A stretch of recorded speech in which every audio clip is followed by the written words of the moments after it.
God, I love my job, and the rest of us go, oh my God, you're so lucky. Like they won some sort of lottery or something.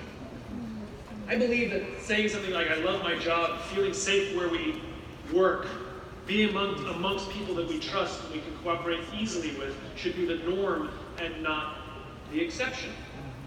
But one of the problems is that we have no good leaders, and we have fewer good leaders than we need today to take care of us. There's a huge misunderstanding of what leadership is. Leadership is not about being in charge. Leadership is about taking care of those in your charge. The entire concept of leadership is about sacrifice. And we call something sacrifice because you will give away something and you will not get it back. That's why we call it sacrifice. And one of the great sacrifices you can offer another human being is your time and your energy. Giving someone money is not a sacrifice. You can make more. Unless you're giving a vastly disproportionate amount of your wealth away, and by disproportionate I mean the vast majority. Sacrifice is something very different. You give your time and your energy, things you will never ever get back. We've all sat in meetings and thought to ourselves, I will never get this time back. That's what I'm talking about. If you choose to be a leader, it means sometimes that when everything goes right, you have to give away all the credit, and when everything goes wrong, you have to take all the responsibility. That sucks. That's sacrifice. It's also a constant journey. It's daily work every single day. Achieving a position of leadership is exciting. It's not leadership. It's not the position. It's the daily work of leadership. It's like people who want to find a job they love. You don't find it. It's not some sort of discovery. Like, I found a job I love. It's like finding love. It's like, hey, I found love. No, you didn't. It's not some sort of scavenger hunt. You have to work every single day of your life to stay in love. It's not a discovery. It's not a destination. We don't spend our lives trying to find the job. Find your passion. That's my favorite one. Find your passion. What do I do when I find it? Well, you have to do it every day so that you stay passionate about it. It's a journey. And so the question is how does this journey go? What do leaders need to lead? Because it's not authority. That's not it. I know many people who sit at the highest levels of organizations who are not leaders. They have authority, absolutely. We do as they tell us because they have authority over us, but we would not follow them. I know many people who sit at more junior levels of organizations who have no authority, and yet they've made a choice, the choice to sacrifice, the choice to take care of the person to the left of them, the choice to take care of the person to the right of them, and we would follow them anywhere. There are two huge things that everyone needs to be a leader, and make no mistake that anyone can be a leader. Just like anyone has the capacity to be a parent, doesn't mean everybody should be a parent, and doesn't mean everybody wants to be a parent. But we all can be parents. Leadership is the same thing. We all have the capacity to be a leader, but we don't all want to be leaders, and not all of us should be leaders because it comes at great personal sacrifice. Giving away your time and energy with no expectation of anything in return. The two things we need are empathy and perspective. Let's start with empathy. Empathy means considering the lives of others, considering their position, listening to understand. That's what empathy means. What does empathy look like in a work context? It's very common for someone to walk into our offices, or for us to walk into somebody else's office and say, your numbers are down for the third quarter in a row. You better pick up your numbers, otherwise I cannot guarantee what the future looks like. That is not empathy. Empathy is walking into someone's office and saying, your numbers are down for the third quarter in a row. Are you okay? Is everything all right? I'm worried about you. And this is what empathy means. It means considering the human being, not just their results. We're so obsessed with performance that we forget that there are human beings doing work that result in performance. We forget the human element of leadership. At the end of the day, we have to go through this transition When we're very junior, the only thing we have to do is be good at our jobs. That's all you have to do. Some people go get advanced degrees how to be good at their jobs, accountants and whatnot. And if you're really, really good at your job, they will promote you. And eventually they'll promote you into a position where you're now responsible for the people who do the job you used to do, but nobody shows us how to do that. They gave us so much training how to do our jobs, and then they put us in a position of leadership and they give us no training. That's like putting someone in front of a machine and demanding results and not showing them how the machine works. That's why we get managers and not leaders. Because people micromanage us because they actually do know how to do our jobs better than us. That's what got them promoted in the first place. At the end of the day, we have to go through this transition. Some people will make it quickly, some people will make it slowly, and unfortunately, some people will never make it at all. That transition is understanding that you change from being responsible for the results to being responsible for the people who are responsible for the results. I love talking to CEOs and saying, what's your priority? And they put their hands on their hips all proudly and say to me, my priority is my customer. I'm like, really? Really? You haven't talked to a customer in 15 years. There's no CEO on the planet responsible for the customer. The CEO is responsible for the people who are responsible for the people who are responsible for the customer. Take care of the people. They will take care of the customer. Yeah, that's that. A couple months ago, I stayed at the Four Seasons in Las Vegas. Now that is a beautiful hotel. And the reason it is a beautiful hotel is not because of the fancy beds. Any hotel can simply buy a fancy bed. The reason it's a great hotel is because of the people who work there. Because the people who work there, when they walk past you, they will say hello, and you get the feeling that they actually wanted to say hello, not that someone told them that they have to say hello. And in the Four Seasons in Las Vegas, they have a coffee stand in the lobby. And I went down one afternoon and I went to buy a coffee. And the barista behind the counter, his name is Noah. And Noah's fantastic. He was funny, he was engaging, we were joking around together, he seemed to really care about me. I think I gave him 100% tip. This kid was amazing. And so as is my nature, I asked Noah, do you like your job? Without skipping a beat, Noah says, I love my job. And so I followed up immediately. I said, what is it that the Four Seasons is doing that you would say to me, I love my job? And without skipping a beat, Noah said, throughout the day, managers will walk past me and ask me how I'm doing, ask me if there's anything that I need to do my job better. Not just my manager, any manager.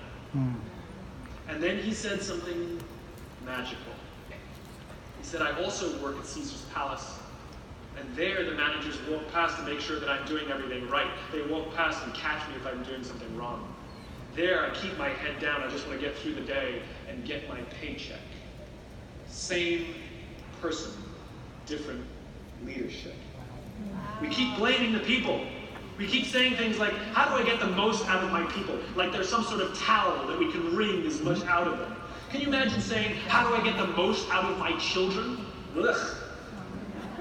How do I help my children be at their natural best? That's right. That's what leadership is. It's not how do I get the most out of my people, it's how do I help my people be at their natural best. People are constantly talking about getting the right people on the bus. We hire and we fire too quickly, as if it's a game of chess, trying to get the combination just right so we can get the performance that we're looking for. And what we're completely ignorant of is it's not the people, it's the leaders. Noah is the same person in two different jobs with two different leadership styles. In one place they care about him as a human being, in the other place they want results. And they're going to squeeze Noah to get the results they want. There ain't no leader on the planet who should be caring about results. Leaders should be caring about the people who are responsible for results. And guess who benefits? Noah, me, and the hotel. That's what leadership is. Considering and seeing people as human beings. So, there's a huge group of people in here, I think, who were born after the year 1984, right? Sure. Okay. You are the millennial problem. That's what they call you. Apparently you're entitled and narcissistic. Own it. They say you're lazy too. You're too. Applause. You're like, I'm joking. So 100% of the talks that I give, 100% of the meetings that I have, invariably someone will raise their hand and ask me about the millennial question. Apparently, you are an unleadable generation. Apparently, you have confounded leaders in every single industry. They're confused. In fact, they've given up trying to lead you, and they just ask you what you want now. You want free food and beanbags. And so they give you free food and beanbags, and nothing changes. You know why? No empathy. No empathy. Because they say that you're unleadable. They say they don't understand you. They say that your generation is different and has different priorities. Nonsense. I'd say that you're misunderstood. I'd say that they never took the time to try and understand the hand that you've been dealt. And I think you've been dealt a bad hand. Let me show you what I mean. You won't be so excited. It boils down to parenting. It boils down to technology, impatience, and environment. Let's talk about parenting first. Too many in your generation were raised in what has been described as a failed parenting strategy. Too many of you and your peers were told when you were younger that you're special and you can have anything you want in life just because you want it. Many of you were given medals for coming in last. And by the way, the science on this is already good. We know that it devalues the feeling for the person who actually worked hard to come in first, and the person who comes in last and is given the participation ribbon actually is embarrassed because they know they don't deserve it, and it makes them feel worse. Okay? Some people ended up in honors classes not because they deserved it, but because their parents complained. Some people got A's not because they earned them, but because the teachers didn't want to deal with the parents. And then these kids graduate school and they go and get a job, and in an instant, they discover that they're not special, they can't have whatever they want just because they want it. They won't get a promotion, and their parents can't help them get a promotion, and you get nothing for coming in last. And in an instant, your entire self-image is completely reversed and sometimes shattered. And what ends up happening is an entire generation is actually growing up with lower self-esteem than previous generations. And make no mistake of it, this is a Facebook, this is a Instagram, Snapchat generation that has grown up very comfortable with filters and curation and presenting themselves as they want to be seen. And they're seen as more confident than they actually feel. They sound like they have all the answers. They certainly sound like they have a lot of opinions, but deep down inside, they don't know where they're going. They don't know how to find the thing that they're looking for. Their image is self-shattered, and they don't even know how to ask for help. We say things that like, my door is always open, assuming they have the courage to walk through and ask. That is the lot that they've been given. It is not their fault. An entire generation growing up with lower self-esteem, lower self-confidence than previous generations, and an exceptional ability to lie, hide, and fake every day that everything's just fine. Then we combine it with technology. So in our bodies is a chemical called dopamine. Dopamine is responsible for that feeling we get when we find the thing we're looking for or we accomplish the thing we set out to accomplish. You know that good feeling you get when you cross something off your to-do list, when you win the game, when you hit the goal, when you find your keys. Here it is. That feeling is produced by a chemical in our body called dopamine. It feels good. It doesn't last, but it feels good. Right? There are other things that also release dopamine. Alcohol, nicotine, gambling, our cell phones. Social media also releases dopamine. Almost all addictions are dopamine-based addictions. When we're very young, we go through adolescence and something happens to us, right? Almost every alcoholic on the planet discovered alcohol when they were going through this period, where they were going through adolescence. Because when we're very, very young, the only approval we need is the approval from our parents. And then as we go through adolescence, we now seek the approval of our peers. Very frustrating for our parents, very important for us. It allows us to acculturate with a group outside of our immediate families. It allows us to acculturate into the wider tribe. And in this period of high stress and anxiety, we are supposed to learn to rely on our friends for help.